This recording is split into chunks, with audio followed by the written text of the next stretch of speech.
কখনো শুনেছেন কি কেউ একবার না দুইবার জন্ম নিয়েছে? এমনই অভাবনীয় ঘটনা ঘটেছে ইংল্যান্ডের অক্সফোর্ডশায়ারে। শিশুটি দুইবার পৃথিবীতে এসেছে। গল্পটা শুরু হয় তার মায়ের ১২ সপ্তাহের গর্ভাবস্থায়। হঠাৎ ধরা পড়ে ওভারিয়ান ক্যান্সার। সার্জারি করলে গর্ভের সন্তান ঝুঁকিতে পড়বে, আর অপেক্ষা করলে ক্যান্সার ছড়িয়ে পড়বে। উপায় না পেয়ে ডাক্তাররা অবিশ্বাস্য সিদ্ধান্ত নিলেন।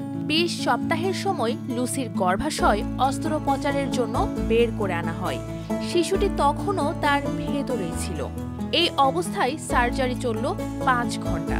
গর্ভাশয় বাইরে থাকলেও সেটা মায়ের রক্তনালী দিয়ে সংযুক্ত ছিল, যাতে শিশুটি অক্সিজেন আর পুষ্টি পায়।